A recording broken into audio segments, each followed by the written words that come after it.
Good morning on this Monday edition of the podcast, Second Cup of Sunrise. No James today. We have the emergency fill-in from the morning show. Kayla hopping in. Glad to squeeze you in here for the podcast too for half an hour to talk about this because and James will be back eventually to share his story. He had a sports injury from the weekend. Yeah. I believe it was Frisbee, had a knee problem. Ultimate Frisbee, not just Frisbee. Ultimate Frisbee. So we wish him well. Hope he didn't seriously blow out his knee or anything. But we'll have him coming back. We've got you here. This was your first Sunrise show this morning as well. Got thrown into the weeds. Yes. So how many weeks have you been here now? 3 weeks now? 3 weeks, almost a month. And of course, sometimes we'll see you during the week, also weekend evenings. So we had to juggle the schedule to get you here from last night, back in this morning. Yes. Are you tired? How you feeling? Yeah, I am tired. Yeah. But, you know, I feel like with the morning shows, it's very go, go, go. And Yeah. there's a lot of different things happening here to here to here. So it kind of keeps you awake at least. There's not really a long period of downtime for me to like feel the tiredness. I know, until like right now. And the next time, now that we're chillaxing, and then feeling it a little bit. after this and get ready for the noon. How long have you been doing this? I know you were here with Eric. You had a podcast. This is kind of like a get to know you segment because we're still getting to know each other as well. We've done two shows together at noon, and then this morning. You always wanted to do weather? Deep in the back of my mind, it was always there. But there were times where I had kind of like forgotten that it was a thing that I could do. Like when I was like maybe like preteen going into like the start of high school, I kind of thought that I would be an English teacher perhaps. Cause I had just, like growing up, you're like, ugh, math. I don't like doing math, but I was like, I was good at math. So, and then I realized, you need math for meteorology. Oh, I love the weather. I could do that. And I didn't know if I would be doing broadcast or not, but now that I'm here, I can't imagine myself doing any other segment, any other section of meteorology. And what a weather place to be here as well, just in time for the change of the seasons and everything. So where'd you come from? So I was in North Central West Virginia for the first part of my career for 3 years and some change. But I hail from Philadelphia. That is where I grew up, and that place has my heart. Not necessarily needing to like forecast there. It's not like I'm like, man, my career won't be fulfilled unless I get back to Philadelphia. But that's where all my people are, and I do think it's a great city. If you've never been, I definitely recommend going. It is fun. Are you a big Philly sports fan? For the Philly teams? For the most part. Yeah. Phillies, big time. Yeah. It's a huge disappointment losing in the playoffs. Oh, it was horrible. The Sixers, I'm not totally into basketball, but I root for the Sixers. I root for the Flyers. It's football where things start to go a little bit south. My dad's dad is from Texas, so I was raised a Cowboys fan. Big time. All right. How about that? Bring in all the division rivalries, yes. Yeah. And Boo Birds. And growing up a Cowboys fan in Eagles territory, especially in recent years, given the Eagles' recent successes, has been brutal, to say the least.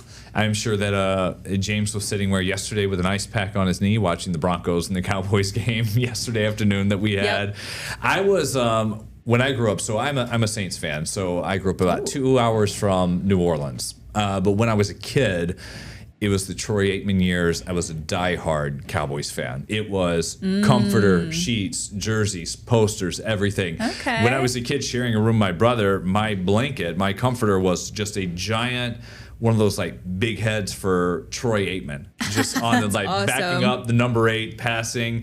My mom spent so many man hours of sending letters to the team back then of trying to get some birthday note or anything. It never worked out just because Cowboys are huge anyway. Still, even when they're not winning. I think they're the highest grossing team in terms of like fan merch and stuff in the whole world. Yeah, worth like $15 billion or whatever as a team itself. Not even all the other revenue, but whether they're good or not. Yeah, and then I grew out of it and then went with the Saints. So that's my team, and it was many years.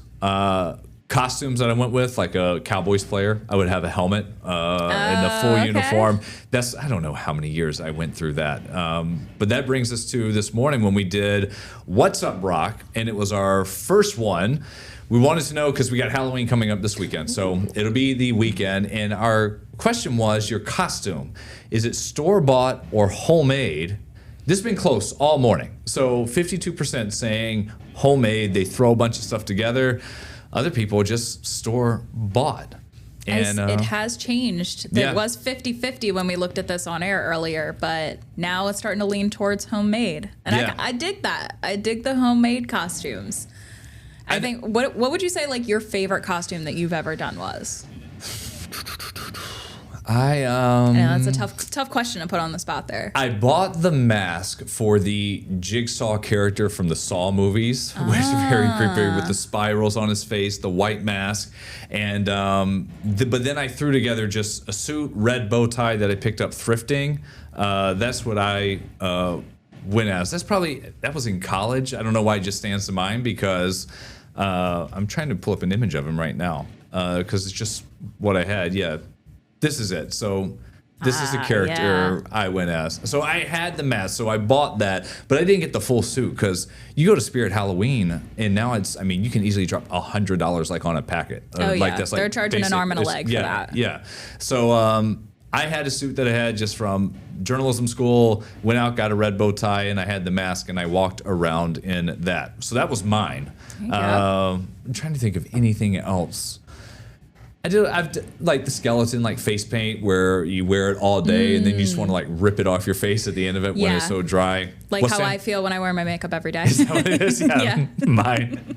People ask about that and I'm just a guy on TV. Whenever I do it, all I do is I've got big head, big shine cameras. I just throw some powder. 2 or 3 minutes. I got very lucky. I don't have to worry about, I have no hair, nothing to worry about, all that. Nice and easy. What costume stood out for you? Whichever one went with. The one that stands out in my mind, it actually technically wasn't for Halloween. It was for an album covers party I had, but it was still kind of like, I might reuse it within the next couple years since I have it. I pieced it together. I was the cover of the Blink-182. Very cool. Album, you know, the one where she like has the glove and she's the more like iconic one. I like got the butterfly tattoo and everything. I got a jacket, like the white jacket, and I got the little Blink-182 thing and I glued it on. Got the hat. Like I just pieced everything together and it was so fun. It came out really nice. Are you a big Blink-182 fan? I'm not a huge Blink-182 fan. I just thought it was a fun cover to do, like for an album covers a party. So I went with that. And of course, I mean, say it ain't so. Yeah. I will not go. I mean, who doesn't love that song? No, that was, I mean, what I grew up with. Take me back to high school days. And then they took like such a long break. And then they made a new album that came out. This was probably 7-8 years ago, and they were announced that they were going around on a tour again. And I saw them when I was in Virginia, and it was an outdoor amphitheater. Ooh. And I went and saw them, and that was just I felt like an old person then because it was like, hey, this is a throwback day where this is a band that I grew up with, which was 15-20 years ago when they were big hits when we were in high school and middle school, and then I saw that. But you wagging your finger at the kids there going, you don't know what it was like being a Blink fan in the 90s. I was like, you guys don't realize when it was like TRL Live, MTV, like when I was watching the videos and just like how big of a deal they were. And then Yellow Card came on the radio the other day. I heard that. Wow. Yeah. So this is like Good Charlotte, like all of those throwback days, or Sum 41. So that was just a tangent got on there with some of the costumes.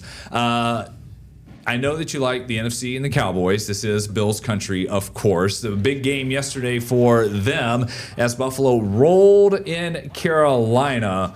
Wasn't even close once you got past the first quarter. Once the Bills, they got started on a field goal. But it was James Cook who had the best day. He had a 64-yard touchdown run, finished with a flip. You see Khalil Shakir. He had a long score of 54 yards on that as they blow out the Panthers. And Josh Allen spoke about both of his guys and how great a day they had yesterday. And I think if you look at the efficiency that he's had, I don't know, how many rushes did he have today? 19.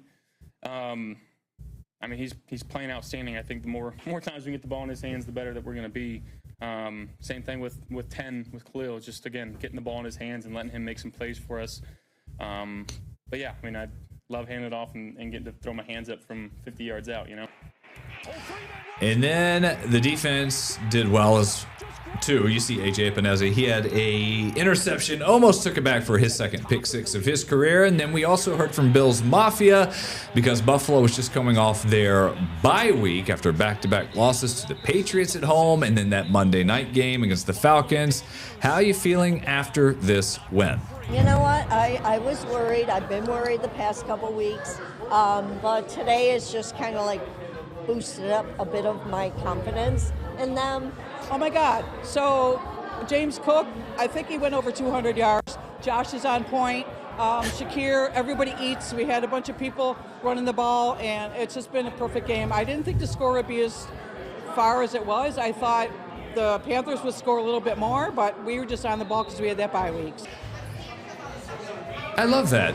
Usually Everybody you eats. Yeah, everyone eats. That's their motto, spread the ball, and all the fans. And, of course, their next big game will be coming up Sunday at home. That's 4:25 against Patrick Mahomes and the Chiefs. That will gonna be a be tough one. the second day of November. Yes. Hard to believe we're flying by with that. And Halloween is Friday night. We can do a little weather here of the 8th day and what to expect because it was below freezing for many this morning. Yes. Our building, by the way, it must be 50 degrees. I can't feel my fingertips. Except for At not least just the in studio. this room. This Yeah. room is a little warmer. I'm finally getting some feeling back, but in the studio, in the newsroom, everywhere, cold. I know. Everyone's walking around with gloves and jackets, and there you have the forecast. Yeah, with good reason, we are bundling up. Our temperatures are below average all throughout this week, even our high temperatures, not just the low temperatures. It's going to be in the low 50s. Typically, this time of year, you expect the mid to upper 50s. It does come with sunshine for the first half of the week, but as we head into the later part of the week, that's where things start to get a little bit dicey. We've got some heavy rain coming in on Thursday with a low pressure system, and then it is unfortunately going to continue into Friday. Now, the question is still a matter of how heavy is that rain going to be on Friday, and, you know, at what times are we seeing the showers? But right now, it's looking pretty likely that there's going to be at least some light showers out there for trick-or-treating. It's going to be a little breezy too. And by the time you're trick-or-treating, sun usually sets, so you see the high of 50 degrees. You're probably going to be trick-or-treating in the 40s. Yeah, I was thinking like it's every parent will know like 6 p.m. Like when it's dark enough, that's like the cutoff to go around trick or treat. You find a way, just plan ahead and test out with the kids so they're not upset on Friday of putting the jacket either underneath or on top. And we also fall back with the clocks this week. We do. I remember that. I keep forgetting. Yes. But it is happening. That means for a couple of weeks, we'll get a little more sunrise time in the morning for our show until we go to complete darkness till almost Mother's Day here. Yeah. You hear the banging underneath us? I feel it in my feet. So yes, we have talked about that on the show. It's just because they're doing some work and they don't do it obviously during our main show time. So if you hear any just what's going on underneath, that's because crews are in our basement cleaning up, making their way through a project. We got more coming up here as we're about 15 minutes into the pod on this Monday. Stand by.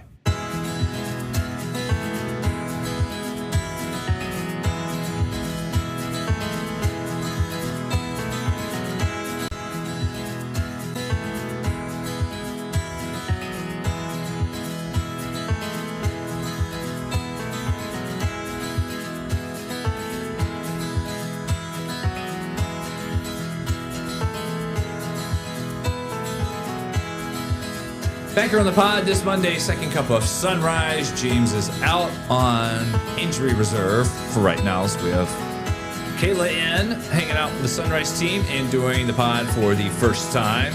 Though very familiar with the different shows that we have now, as well as when you hopped on here with one of the Weathers at Night, which are very popular with Eric before. Yes. Going out and exploring. What have you done? A little 3 bit. weeks here, you have some time. Yeah, so far I drove down to Letchworth State Park. Beautiful, beautiful place. It took me, the GPS took me a little bit off the highway, so I was able to drive through the towns of Geneseo and Perry, some beautiful small towns out there. I also drove around the Irondequoit Bay and Webster last week, so kind of just getting my feet wet. Just checking out the Leafs, which like peaked now, and now they're just about all gone. Letchworth is awesome, obviously, and it's known as being the Grand Canyon of the East. I've never been there during fall, which is like Really? the season to do it. No, I've done Yeah. summer, which is nice.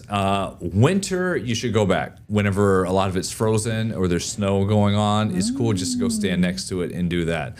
But fall, and I've missed out on 8 years now that I've been in this market of going for the peak season. I don't know why. You're missing out. I know. It's beautiful. I live right up near the bay, so I'm always there. I pass it out in Wayne County on Lake Road, but I got to make it on down there. One place you need to go, Erie Canal. So you can do Fairport, Pittsford, anywhere, west side, the village is on it, because it's very cool, and also celebrating its official 200th anniversary over the weekend. There was happy a big birthday. There was a party last night at Iron Smoke Distillery, which is another great spot in what's called the Cannery in Fairport. A ton of different businesses. So completed the history lesson. As you mentioned that you maybe wanted to go into teaching at one point. It was 1825. The canal connected Rochester's commerce, tourism, and community. That was the local impact. The governor at the time, DeWitt Clinton, was among the first to ride the full length of the canal, going around the state on the Seneca Chief. That was the first vessel to make that voyage. And here's some of the sights and sounds from last night. It's had a huge impact on our community, whether it's bringing people who want to learn about the canal to our village, or it's bringing people to enjoy the environment around the canal, restaurants, shops, businesses. It's a huge driver for tourism and visitors to our community, and it's central to what happens in this community. The Erie Canal made Rochester the city that it is today. If people haven't been on the canal, they should get on the canal. To see all the excitement from all the people that have enjoyed it over the years. You know, you'd be really surprised how many people come out of the woodwork or out of the water to come celebrate a birthday party for a canal. It's fun. It's great. They had the band performing there. Tommy Burnett, who launched Iron Smoke Distillery, great guy as he's performing. You just heard from the mayor of Fairport and a couple of the Canal Society members. From the party over the weekend, it also featured that new original song you see there, dedicated to the canal. It was composed by a man named Mike Gladstone and commissioned by the Canal Society. So that's a cool place that you can put on one of the many things that you can do here around Rock. Definitely adding that to my list. Yeah, they lower the water. They do shut it down for part of the season. That'll be coming up soon. But just there's a canal path that goes around the whole way, and you can see all these boats that come by. Adam, before you got here for our Destination New York series this year, there are people called the Canal Loopers. So these are retirees, people with boats, people with time and love to travel, where they'll take a boat basically from Florida, go all the way up, whether it's the Intracoastal Waterway through Myrtle Beach, up the East Coast, come around and make their way basically through the Great Lakes and down the canal. Wow. It's wild. And they end up, of course, tropical storms, hurricanes, rough Oh, waves, sure. whatever it may be, through the Outer Banks. And then they come up here and, and it's just, I mean, they're not massive boats, but they spend months on it at a time. And enjoy it. Impressive. Yeah. But yeah, there's a lot of cool spots, different ice cream shops, restaurants you can check out. There's a ton of bridge construction, which is always a story in Fairport, so just look that up before you go over there. Noted. Speaking of some bands, I have a story I want to share. That's about Bon Jovi. The group's going back on tour, so the first show will be in July in New York City. It's called the Forever Tour. So this is the long-awaited return of the group, and pre-sale tickets just went available today for this. It's the first time having live performances for John Bon Jovi since he had vocal surgery. And of course, all the hits from the decades as they're taking that show back out on the road. When I was studying undergrad in Memphis, one thing that these shows do for communications groups is they're not hiring people for extras or anything to get paid or be involved, but what they do is they reach out to journalism professors and they'll be like, hey, do you have any kids who want to come spend the day at the arena, at the venue, and kind of get a tour for the sound stage, the tests, go up on stage, go into their dressing rooms where they're hanging out, different green rooms. And so I was in the class that when Bon Jovi was doing a tour came around to Memphis, and this was probably 2010, 2011. And so we went out there, we went to the arena, which is weird being in a place when there's no one else there except for like everyone setting up. And we got to like walk on the stage and you can see what it's like to be in the middle of the platform, looking up at the seats when they're eventually full. That was a ton of fun. And then when we go into their dressing room and we see all their instruments, different guitar picks, everyone had like 15 different outfits to choose from, all leather, different shirts or whatever. And you can be like, okay, this is John's where he's going to be, and this is where anyone else who's the guitarist or the drummer.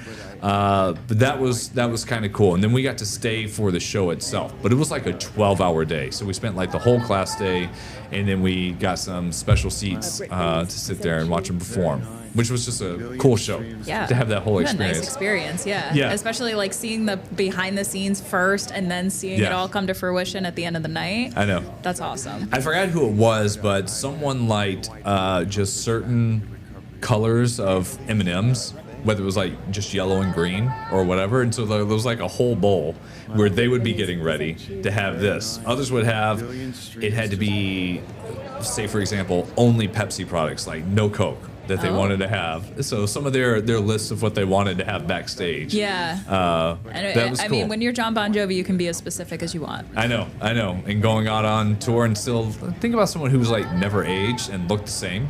And going out. So the closest one, if people want to do that, maybe go down to New York City.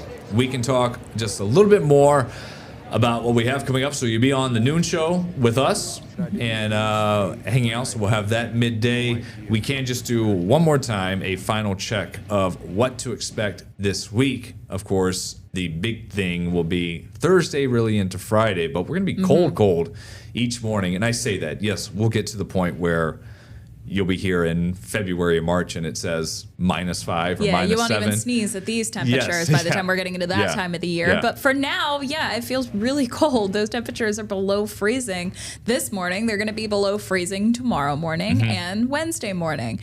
Meanwhile, our high temperatures not getting all that warm. We expect our temperatures to be in the mid to upper 50s for this time of year. We're going to be in the low 50s. Maybe some of us even only max out in the upper 40s.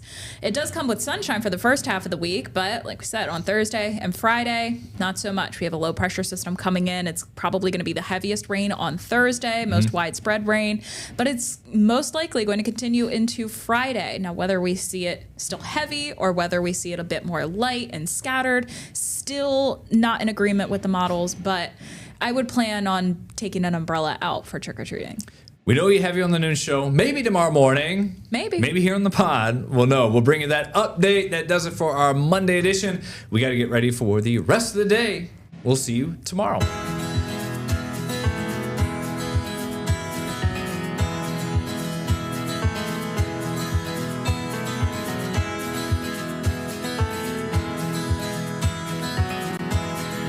Get the Rochester First streaming app today for everything you love from News 8 On Demand, plus exclusive shows you won't see anywhere else. Search ROC and download for free on Roku, Amazon Fire, and Apple TV.